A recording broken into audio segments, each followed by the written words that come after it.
Insurgentes guanches en el Caribe venezolano. En un diminuto campamento del Mar Caribe, un puñado de independentistas canarios recibió instrucción militar a manos de un brigadista venezolano que luchó en Nicaragua. Pero tanto la incautación de su armamento, como el fin del Mayac, terminaron abruptamente con esta exótica experiencia.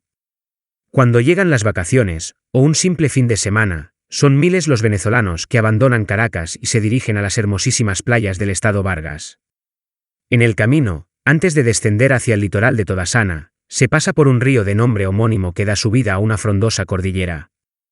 Es en ese lugar donde varios canarios de las Fuerzas Armadas Guanches, FAG, llevaron a cabo una fugaz instrucción de guerrilla que pretendió ser el germen de un movimiento que se alzara en armas por la liberación nacional del archipiélago canario.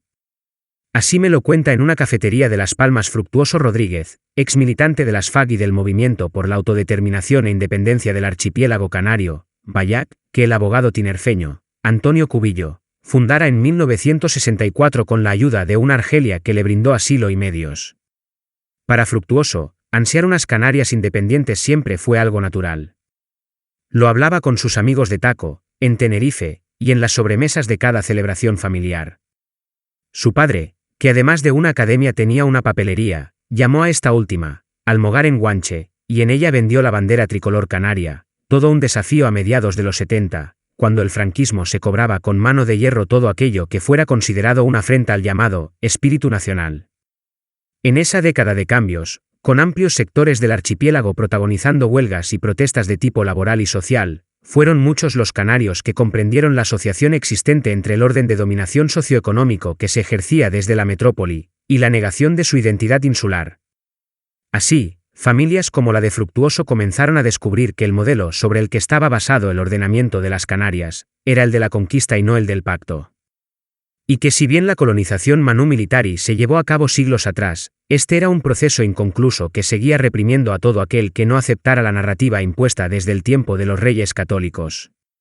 De este modo, el padre de Fructuoso fue ahondando en su patriotismo guanche hasta ingresar en el clandestino Mayac, no sin antes realizar un viaje a Argelia en 1975, donde una radio de esta organización lanzaba al éter La Voz de Canarias Libre, una emisora clandestina que traía de cabeza al tardofranquismo español. Fue, precisamente, escuchando las emisiones de esta radio, como Fructuoso fue tomando verdadera conciencia política al igual que ya lo había hecho ante su padre, y su hermano mayor, Berto. Pero todo pasaría a un estadio de compromiso superior cuando su hermano fue arrestado, y su padre cayó víctima de dos montajes policiales en los que, primero, le incautaron simples trozos de tela con los 3 colores de la bandera canaria, y después, le acusaron de insultar al rey de España y distribuir un poemario guanche que las autoridades tildaron de apología al terrorismo. El hostigamiento al que fueron sometidos tomó su punto álgido cuando la Policía Nacional arrestó a su padre y le torturó en comisaría. Su rostro desfigurado ocuparía varias páginas en la prensa. Tras recibir el aviso de un conocido que dijo haber escuchado a un policía advertir de esa familia de Don Fruto y el Mayac, solo nos queda darle un repaso al hijo pequeño. A Fructuoso no le quedaba más que desaparecer por un tiempo, hacer las maletas y abandonar ese estado que seguía persiguiendo y torturando con tanta frecuencia e impunidad como lo hacía bajo la dictadura de Francisco Franco. Además, la salida era oportuna por partida doble. Fructuoso siempre quiso cruzar a la octava isla, que es como los canarios, medio en broma medio en serio, se refieren a Venezuela, un país con el que siempre han mantenido una estrecha relación. Así que fue al otro lado del océano, en un acto conmemorativo de la resistencia guanche, donde Fructuoso conoció a Álvaro Carrera, militante internacionalista que participó en la Revolución Nicaragüense, e hijo de Jerónimo Carrera, histórico dirigente del Partido Comunista Venezolano, y Hilde Magdalena Perozo, superviviente de las cárceles nazis y autora del libro, Joven bajo el Tercer Reich. Tal y como desveló el propio Álvaro Carrera en el prólogo de la autobiografía escrita por Fructuoso, somos hermanos desde literalmente el comienzo de las pomposamente autodenominadas Fuerzas Armadas Guanches, constituidas bajo el cielo caribeño en el comienzo de la temporada de lluvias del 83. Dice el internacionalista Carrera que fue el tinerfeño Marcos García Seijas, más conocido como Benicode, quien le pidió apoyo, para entrenar a los compás del Mayac, entre los que además de Fructuoso se encontraban otros como El Herreño, Mario Pérez Ountal, Elemento. Nombres auténticos y alias de personajes que, como ha sucedido a menudo tras la disolución del Mayac, no quieren ser recordados o simplemente se han perdido en el tiempo. En aquellos inicios de los años 80, la diáspora de independentistas canarios se reunía en torno al Club Archipiélago Canario, un punto de encuentro como otros que tienen a lo largo y ancho de toda América los vascos y gallegos.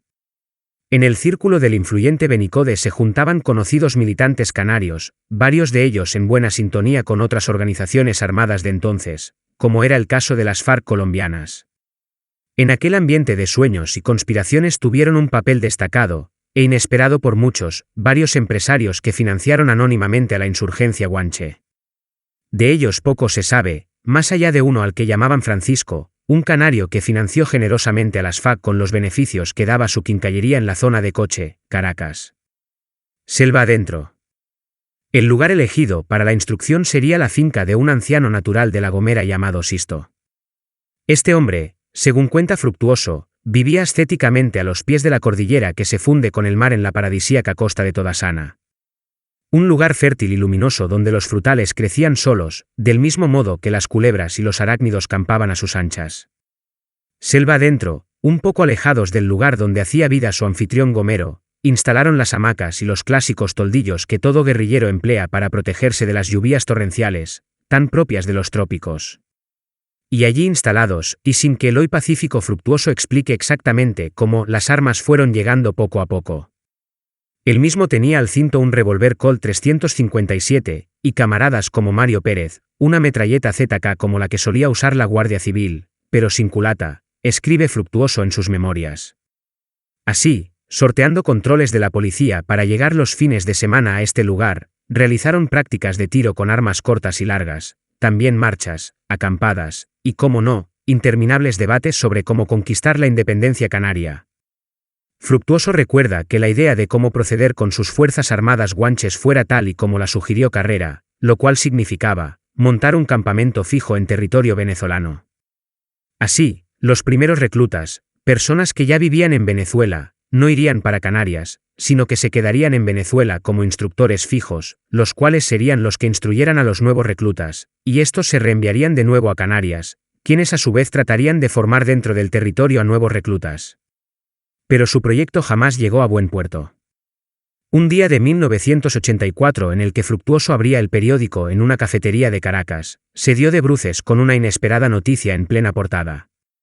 Decía así: más de 30 detenidos vinculados a los Tupamaros, y ocupando varias columnas, salía tanto la foto de su amigo e instructor, Álvaro Carrera, como varias imágenes de las ametralladoras y fusiles de las Fuerzas Armadas guanches, erróneamente atribuidas al movimiento de izquierda revolucionaria de los Tupamaros. De entre los 30 arrestados por la Dirección General Sectorial de los Servicios de Inteligencia y Prevención, Fructuoso asegura que 4 eran militantes de las Fuerzas Armadas guanches, aunque ninguno de ellos lo reconocería en comisaria. Poco a poco fueron todos liberados salvo Álvaro Carrera, quien ingresó en prisión a la espera de juicio.